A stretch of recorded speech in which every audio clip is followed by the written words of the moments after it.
जहां लोग न्यूज़पेपर और न्यूज चैनल की खबरों को सच मानते हैं और उसकी विश्वसनीयता पर भरोसा जताते हैं, वहीं आज कई बार न्यूज चैनल की खबरों से भरोसा उठता दिखता है, उस पर सवाल खड़े होते हैं, या यूं कहें कि कई बार खबरों को बिना जांचे परखे पब्लिश करना, जिससे उस पर सवाल खड़े होते हैं, जो कि जायज भी है।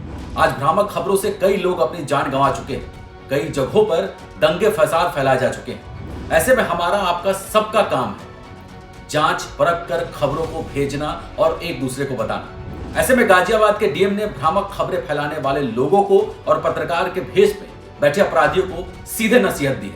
आइए सुनते हैं पूरा वीडियो। कोई खबर आपके अखबार में छपती है और वही खबर दूसरे अखबार में छपती है शब्द ब शब्द, तो ये माना जाएगा कि वो खबर नहीं विज्ञापन है।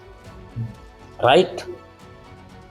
तो आपकी खबर होनी चाहिए, आपका विज्ञापन होना चाहिए। ये आपको, हाँ जी, अब भाई इसका मतलब ये नहीं कि थोड़ा बहुत शब्द परिवर्तित करके उसका भाव हम लोग पकड़ लेते हैं। भाई हम अध्यापक हैं भाई, ये समझो ना। तो हम आपको बता रहे हैं कि भाई आप भी शुचिता पूर्वक बर्ताव करें, जैसे कि हमसे अपेक्षा की जाती है और पॉलिटिकल पार्टीज और पब्लिक से की जाती है। तो ये चुनाव केवल उन लोगों का नहीं है, ये आप लोगों का भी और हम लोगों का सबका है। तो उस नजरिए से बात कही जा रही है, ठीक है।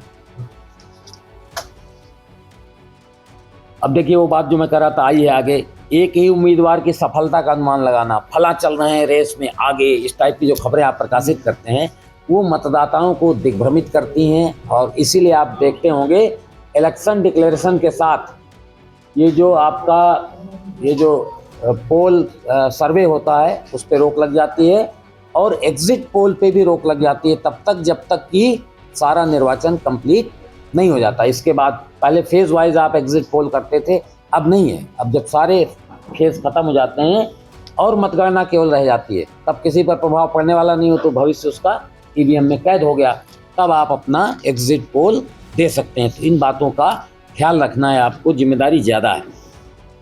एक बात ध्यान रखिएगा, सोशल मीडिया में डाली गई कोई भी चीज़ आप सोचो कि अब ये हमारे रडार में नहीं है, तो आप चूक करेंगे, क्योंकि न केवल आप क्रिमिनल एक्ट कर रहे होंगे बल्कि आप हरदम के लिए बैन हो जाएंगे। जो दंड मिलेगा वो अलग है, और ये किया जा चुका है चंदौली के केस में और कहीं दूसरी जगह के केस में। गलत खबर प्रकाशित किया सोशल मीडिया में ईवीएम को लेकर और उनको लेकर क्रिमिनल मुकदमा हो गया। और मैं आपको बता दूं, इसके लिए स्टेट नोडल ऑफिसर की तैनाती पुलिस के द्वारा की जा चुकी है, जो आपके कंटेंट को ब्लॉक करने के लिए, डिलीट करने के लिए संज्ञान लेकर जिस भी आपके प्लेटफॉर्म में ये है, यूट्यूब, व्हाट्सएप, जिस पे भी है, तो वो सोशल मीडिया का जो भी प्लेटफॉर्म है वहाँ से बैन तो होगी, आपका पर्पस डिफीट करेगा, उसका खंडन आएगा। लेकिन इतना काफ़ी नहीं कि आपने एक शैतानी कर दिया और निकल गए, उसको लेकर क्रिमिनल कार्रवाई भी हो जाएगी। तो ये नया एक बात है जो समझने की ज़रूरत है। दूसरे, हम और आप कई बार असावधानी पूर्वक जो सामग्री आती है उसको आगे परोस देते हैं। आपको आया, आपने उसको आगे भेज दिया। एक जिम्मेदार शहरी और नागरिक होने के नाते आप लोगों से भी अपील है और आपके बहुत सारे अनियंत्रित साथियों से भी मेरी अपील है कि वो बिना सोचे विचारे इसको आगे फैलाए ना, क्योंकि आपके हाथ में जो इंस्ट्रूमेंट है वो दोधारी तलवार है, उसका खामियाजा आपको भी भुगतना पड़ सकता है। ये धमकी भी है और सुझाव भी।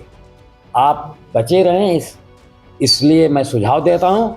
आप करोगे तो धमकी है, मैं छोड़ूंगा नहीं। आप पकड़ में आओगे तो कार्रवाई हो जाएगी। आपका मतलब जो आपके ऐसे लापरवाह साथी हैं, अगर आप उनमें से हैं तो अपने को भी उसमें शामिल कर लें, नहीं है तो कोई बात नहीं। एक और बात है,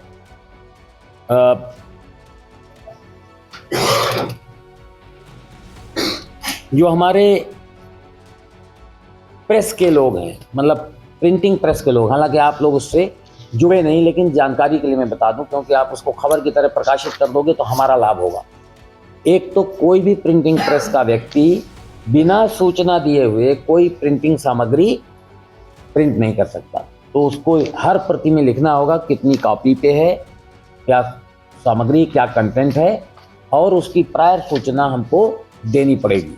तो ये हम उनको भी, सारे प्रिंटिंग प्रेस को भी सूचित कर रहे हैं, ताकि हम उसको इलेक्शन के खर्चे के नज़रिए से उसे बुक कर सकें। नहीं कि आपने एक पंपलेट छपवाया और कितने पंपलेट छपे नहीं मालूम, तो आप शो कर दोगे 10,000 और छाप लिया आपने 10 लाख, तो उसमें वो वो संख्या उसमें आना आवश्यक है। तो ये आपसे डायरेक्टली रिलेटेड नहीं, लेकिन कुछ साथी ऐसे हो सकते हैं जिनका अखबार का प्रिंटिंग प्रेस हो और साथ साथ ये काम भी होता हो, ऐसा हो सकता है। तो मैं इसलिए ये बात को मैंने यहाँ पर कह देना उचित समझा।